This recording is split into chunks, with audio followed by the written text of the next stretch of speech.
Praise the lord. ప్రభు యేసుక్రీస్తు నామములో మీ అందరికి శుభములు.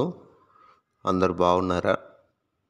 మరి చాలామంది అనారోగ్యాలతో బాధపడుతూ ఉన్నారు. మరి పిఠాపురం నుంచి రూతమ్మ ఆంటీ గారు క్యాన్సర్తో బాధపడుతున్నారు. ఆంటీ గారు ఆరోగ్యం కొరకు ప్రార్థిస్తూ ఉండండి. డిఎస్సి కొంతమంది రాశారు, ఇంకా రాస్తున్నారు. వారి భవిష్యత్తు ఉద్యోగాల కొరకు కూడా మీ ప్రార్థనలో జ్ఞాపకం చేసుకునండి. అంత మాత్రమే కాదు, ప్రియమైన వాళ్ళారా, మీ కొరకు దైవ సేవకులు సహోదరులు ప్రార్థిస్తారు. మీ ప్రార్థన అవసరతలు తెలియపరుస్తురండి. సహోదరి జయమ్మ అని తన కొరకు ప్రార్థించమని, తన పిల్లల భవిష్యత్తు అని, తన పిల్లల ఆరోగ్యాలని, తను తీసుకున్న 2 సెంటు స్థలం విషయంలో ఉన్నటువంటి పరిస్థితి, దాని కొరకు ప్రార్థించమని, అంత మాత్రమే కాదు తనకున్న అప్పుల విషయంలో, అట్లా ఎంతోమంది ఎన్నో కుటుంబాలు ఈ భయంకరమైన పరిస్థితుల్లో సతమతం అవుతూ ఉన్నారు. వారందరి కొరకు మనము ప్రార్థించబద్దులమై ఉన్నాం. రండి, నేటి హెబ్రోను క్యాలెండర్లో ఉన్న లేఖన భాగాన్ని చదువుతున్నాను. కీర్తనలు 89వ కీర్తన 28వ చరణాన్ని చదువుతున్నాను. నా కృప నిత్యము అతనికి తోడుగా నుండజేసేదను. ప్రియమైన వాళ్ళరా, దేవుని కృప ఎంత ప్రశస్తమైందో మనం తెలుసుకోవాలి. ముఖ్యంగా ఈ కీర్తన రాసినటువంటి వ్యక్తి ఎవరు, ఏంటి అనే విషయం ఒక మాట చెప్తాను. యజ్రహీయుడైన యోతాను రచించిన దైవ ధ్యానం.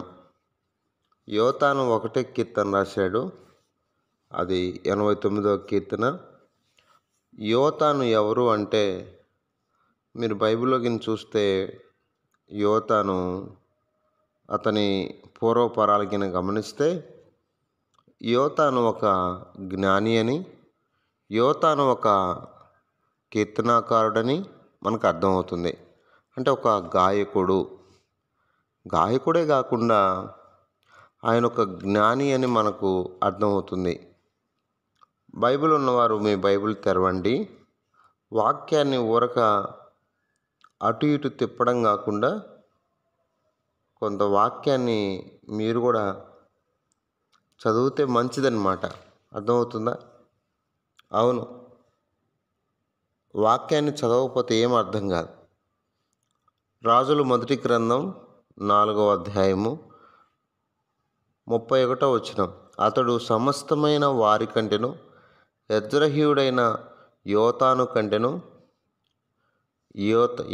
కంటెను, మహోలు కుమారుడైన హేమాను, కల్కోలు, దర్ద అను వారి కంటెను జ్ఞానవంతుడై ఉండిన గనుక అతని కీర్తి చుట్టూనున్న జనములలో వ్యాపితమాయను. అంటే సొలొమోనుతో పోల్చారు అంటే, యోతాము కంటే సొలొమోను జ్ఞాని. అంటే యోతామును కూడా పోల్చారు అంటే యోతాము జ్ఞాని. అర్థమవుతుందా? ఏతాను జ్ఞానవంతుడిగా కనబడుతున్నాడు. యజ్రహీయుడైన ఆయన కుమారుడిగా చూస్తున్నా. మొదటి దినవృత్తాంతంలో మరొక మాట నేను చదివి వినిపిస్తాను.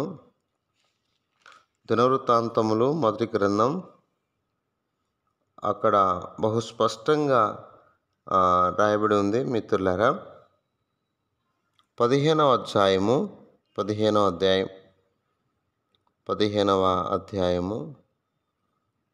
19వ వచనం. పాఠకులైన హేమాను, ఆసాపును, యోతానును పంచలోహముల తాళములు వాయించుటకు నిర్ణయింపబడిరి. అర్థమవుతుందా? అంటే మనకు సరైనటువంటి విషయాలు తెలియాలి.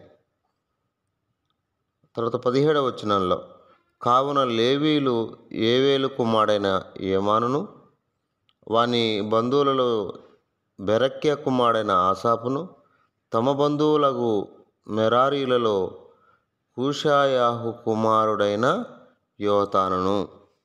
కాబట్టి యోతాను లేవీయుడని, యోతాను గాయకుడని, యోతాను అంటే ఎందుకు ఇదంతా చెప్తున్నానంటే, ప్రియమైన వాళ్ళారా, ఇతను రచించిన దైవ ధ్యానం, అతను ముఖ్యంగా దావీదు కాలంలోను, సొలొమోను కాలంలోను, రెహబాము కాలంలో ఈ జ్ఞాని గాయకుడైన ఈ ఏతాను ఉన్నట్టు మనం చూస్తున్నాం.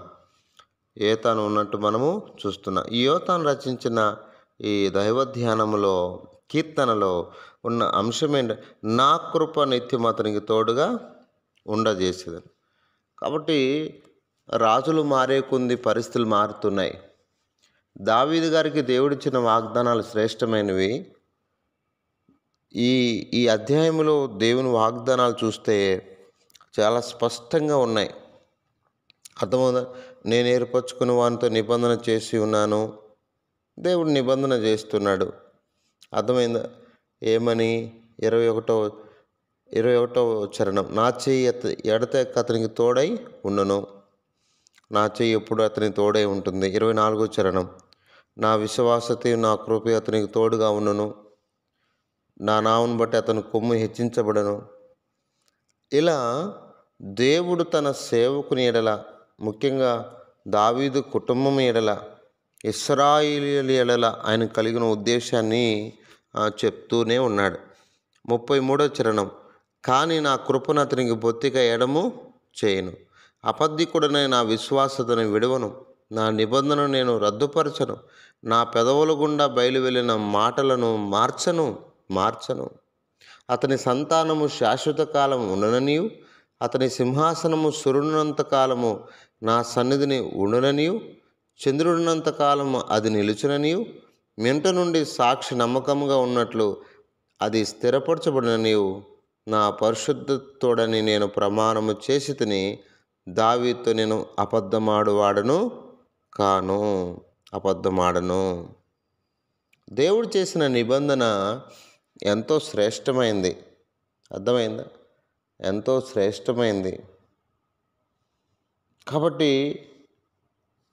సూర్యుడున్నంత కాలం ఆయన తన నిబంధనను మర్చిపోయాడు. దావీదుతో చేసిన నిబంధన శ్రేష్టమైంది. నా కృపను ఇక నేను చెప్తున్నాడు, బొత్తిగా ఎడము చేయను. ఎందుకంటే దేవుని కృప దూరం అయితే, ప్రియమైన నోవాహు కాలంలో ప్రజలు ఏమైపోయారు తెలుసు కదా. దేవుని కృపను పోగొట్టుకున్న లోతు కుటుంబం, లోతుకు ఉందిలే కానీ ఆ యొక్క సొదొమ గొమొర్రాలో ఉన్నవారు ఏమైపోయారు తెలుసు కదా. దేవుని కృపను పోగొట్టుకున్న సౌలు ఏమైపోయాడు తెలుసు కదా. ఆ మాట చదివానా? దేవుని కృపను పోగొట్టుకుంటే ఎంతో ప్రమాదం అండి. చాలా ప్రమాదంలో పడతామండి. దేవుని కృపను ఎవరు కూడా పోగొట్టుకోవడానికి వీల్లేదు. అర్థమవుతుందా? ఈ భూమి మీద మానవుడు దేవుని కృపను కలిగి ఆ దేవుని కృపలో ముందుకెళ్ళడం నేర్చుకోవాలి. అర్థమవుతుందా మిత్రులారా? ఆ దేవుని కృప ఎంతో శ్రేష్టమైంది. నోవాహును జలం మీద నిలబెట్టింది. అర్థమైన భయంకరమైన అగ్ని గంధకాల నుండి లోతును తప్పించింది. అర్థమవుతుందా? భయంకరమైన శత్రుత్వం నుండి దావీదును కాపాడింది ఆ కృపే.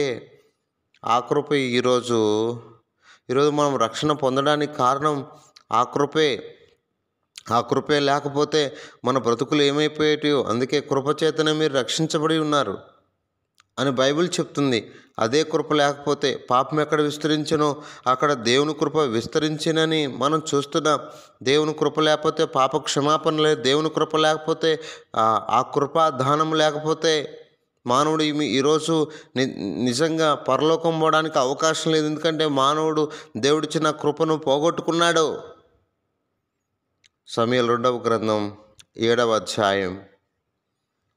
అధ్యాయము 15వ వచనం, నిన్ను స్థాపించుటకై నేను కొట్టివేసిన సౌలునకు నా కృప దూరమైనట్లు అతనికి నా కృప దూరము. సొలొమోనుకి దేవుడు దావీదు సంతతికి, యూదా గోత్రానికి దేవుడు తన కృపను చూపుతున్నాడు. రెహబాము కాలంలో 2 ముక్కలైనటువంటి ఇశ్రాయేలీయులు ఇప్పుడు ఎంతో భయంకరమైన విగ్రహారాధన చేస్తున్నాడు. అర్థమైన వారు ఇష్టానుసారమైన జీవితాన్ని జీవిస్తున్నప్పుడు వారు పడుతున్నటువంటి ఇబ్బందులు యోతాము చూస్తున్నాడు కదా. అయ్యా, వాగ్దానం చేస్తేవే మరి ప్రజలు ఇలా అయిపోతున్నారు, మరి ఈ పరిస్థితులు ఇలా అవుతున్నాయి అన్న వేదనతో బాధపడుతున్నాడు. ఒక విధంగా చెప్పాలంటే సూర్యుడున్నంత కాలము అతని సింహాసనము ఉంచుతానంటే మరి సూర్యుడున్నంత కాలము దావీదు సంతతి ఎలా సాధ్యం? అంటే యూదా గోత్రములో కొదమ సింహముగా యేసుప్రభు వారు వచ్చారు. ఆయనే నిజమైన అభిషిక్తుడు. ఆ అభిషిక్తుని మీద ఎన్నో నిందలు వేశారు. ఆ అభిషిక్తుని మీద ఎన్నో పరిస్థితులు. అర్థమైందా? కాబట్టి మరణం చూడక బ్రతుకు నరుడెవరు? అర్థమైందా? పాతాళ వశం కాకుండా తను తప్పించుకుని వాడెవడు? ఎవడు చెప్పండి? కాబట్టి ఈ పరిశుద్ధుడు రాకపోతే యూదాగోత్రములో యూదాగోత్రపు సింహముగా మంచి పాపాన్ని తొలగించగల నాయకుడిగా యేసుక్రీస్తు వారు రాకపోతే పరిస్థితి ఏంటి? ప్రియమైన వాళ్ళరా, నా పరిశుద్ధతోడనే నేను ప్రమాణం చేస్తుని దావీదు నేను అబద్ధమాడను. ఒకవేళ మనుషులు పొరపాటు చేసిన దేవుడు తన కృపచేత క్షమించేవాడిగా ఉన్నాడు. అందుకే చెప్తున్నాడు, నా కృప అతనికి తోడుగా నుండజేసేదను. కాబట్టి ఈరోజు సర్వ మానవులు తప్పిపోతూ ఉన్నారు. అయితే దేవుడు తన కృపను పాపం ఎక్కడ విస్తరిస్తుందో అక్కడ దేవుని కృప కూడా ఉందండి. ఆ దేవుని కృప నిన్ను హెచ్చించేది. ఆ దేవుని కృప నిన్ను అర్హత లేని నిన్ను అర్హునిగా మార్చేది. ఆ దేవుని కృపే నీకు తోడై ఉండేది. ఆ దేవుని కృపే నీ కొమ్ము హెచ్చించేది. ఆ దేవుని కృపే నీకు జ్ఞానాన్ని ఇచ్చేది. ఆ దేవుని కృపే నీకు సమస్త ఆధారాన్ని కలుగజేసేది. కాబట్టి మన జీవితాల్లో దేవుని కృప నిత్యం మనకు తోడుగా ఉండాలి. కొంతమంది దేవుని కృపను కామాతురతకు ఉపయోగిస్తున్నారు. దేవుని కృపను పోగొట్టుకునేటువంటి దౌర్భాగ్యులు ఎంత ఘోరం! ఎప్పుడైతే సౌలు దేవుని కృపను పోగొట్టుకున్నాడో కుటుంబమే లేదండి. పోగొట్టుకోవద్దు ఎవరు కూడా. దేవుని కృప నీకు తోడే ఉంటే నువ్వు పొందే ఆశీర్వాదాలు అన్నీ ఇన్ని కాదు. ఆ విధంగా దేవుని కృపను కలిగి ఈ భూమి మీద దేవుని కొరకు జీవించుతుంగాక. అందుకే అన్నాడు, పౌలుతో అన్నాడు, నా కృప నీకు చాలును అన్నాడు. అయ్యా, చాలా ఇబ్బందుల్లో ఉన్నాను, చాలా సమస్యల్లో ఉన్నాను ప్రభువా, నా కృప నీకు చాలు. నీ బాధల్లో, బలహీనతల్లో, అనారోగ్యంలో, సమస్యల్లో ఏదైనా సతమతమవుతున్నా, హాస్పిటల్లో ఉండి వాక్యం వింటున్నావేమో, మరి ఎన్నో ఇబ్బందుల్లో, ఆర్థిక ఇబ్బందుల్లో వింటున్నావేమో, ఏ పరిస్థితులు తట్టుకోలేక చనిపోతాను అన్న పరిస్థితిలో ఉన్నావేమో, దేవుని కృప నీకు తోడుగా ఉంది. భయపడద్దు, నిన్ను లేవనెత్తుద్ది. భయపడద్దు, నిన్ను విడిపిస్తుంది. భయపడద్దు, నిన్ను రక్షిస్తుంది. భయపడద్దు, నిన్ను ఆదరిస్తుంది. భయపడద్దు, నీకు తోడే ఉంటుంది. భయపడద్దు, నిన్ను ఘనమైన స్థితిలో నిలబెడుతుంది. భయపడద్దు. ఆ విధంగా దేవుని కృప మనకు తోడై మనల్ని ఆదరించునుగాక. ప్రార్థన చేస్తాం. పరిశుద్ధుడైన తండ్రి, కృపగలిగిన దేవా, నీకు స్తోత్రాలు. తప్పిపోతున్న మా జీవితాలకు నీ కృప ఎంత అవసరం. నీ కృపను నిత్యం స్థాపించితివి నాయన. నీ కృప లేకపోతే మా బతుకులేమో ఏ పాటివి. నీకు ఉపాతిశయము నిత్యము కీర్తించదనని యోతాను అంటున్నాడు. నాయన కనికరించండి నాయన. నీ కృప మా అందరికీ తోడుగుంచండి ప్రభా. అలనాడు యూదా గోత్రానికే కాదు, ఈరోజు మాకు కూడా నీ కృప తోడుగా ఉండటం బట్టి రాజులు లేస్తూ వచ్చారు. అయితే నిజమైన రాజు, శాశ్వతమైన అభిషిక్తుడు యేసుప్రభు మీరు వచ్చారు. నిజంగా మా జీవితాలను బాగు చేయడానికి, మా బతుకులను కట్టడానికి, పాడైపోయిన మా జీవితాలను కట్టడానికి మీరు వచ్చినందుకై స్తోత్రాలు. మీ కృప మాకు తోడుగుంచినందుకై స్తుతిస్తూ ఉన్నా. మా ప్రియుల కుటుంబాలను దీవించండి. జయమ్మ గారి కుటుంబాన్ని ఆదరించండి. మరి తన పిల్లలు కళ్యాణ్, ప్రేమ్చంద్, మరి వారి ఆరోగ్యాల కొరకై, వారి భవిష్యత్తు చదువుల కొరకు, ఆయన ఉద్యోగాల కొరకు ఉన్న అప్పులు, ఆ 2 సెంట్ల స్థలం విషయంలో ఉన్న కేసు అన్నీ కూడా తొలగించండి, సహాయం చేయండి. మీరే కృపను దయచేయండి. అంత మాత్రమే కాదు, మరి పిఠాపురం నుంచి ఆంటీ గారు, రూతమ్మ ఆంటీ ఆరోగ్య విషయంలో మరి కీమోలు పెడుతున్నారు. మరి భయంకరమైన క్యాన్సర్ విడిపించండి, సహాయం చేయండి. ఈ విధంగా రత్నకుమారన్న కూడా జ్ఞాపం చేసుకున్నాను. మా ప్రియులందరి కొరకై ఆయా ప్రాంతాలు కోవిడ్ నుంచి బెడ్లు వింటున్నారు. బాలయ్య అన్న, ఎనోష్ అన్న, మరి చాలామంది బెడ్లు బయట దేశాల నుంచి వాక్యం వింటున్నారు. అంత మాత్రమే కాదు ప్రభువా నాయన, నా తండ్రి భారతదేశంలో ఎన్ని రాష్ట్రాల నుంచి వాక్యం వింటున్నారు.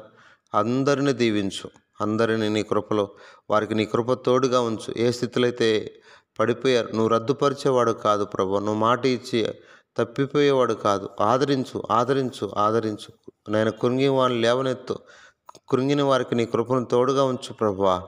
ఎవరు ఏ పరిస్థితులు అయితే ఉన్నారో వారిని మీరే ఆదరించమని ప్రార్థిస్తూ, మా ప్రియులు అందరిని కూడా మీరు దీవించమని మీ సన్నిధిని, మీ కృపను కోరుతూ, మీ దయను కోరుతూ, అద్భుతములు చేయవాడు స్తోత్రాలు. మరి సహోదరి గోపిక తన విషయంలో ప్రార్థన చేసిన తిరుపతిలో మరి వెన్నుపూస ఆపరేషన్ ఉంది నాయన, మీరే త్వరలో సిద్ధపరచని సహాయం చేయండి.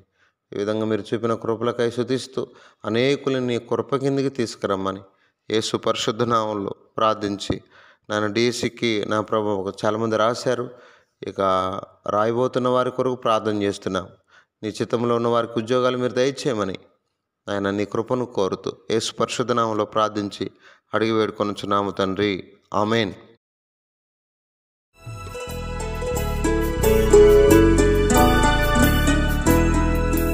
దేవునికి మనము తగినట్టుగా నడుచుకొనుటయే దైవ చిత్తము. క్రీస్తుననుసరించి నూతన జీవముతో నడుచుకొనుటయే కృపా సహితము.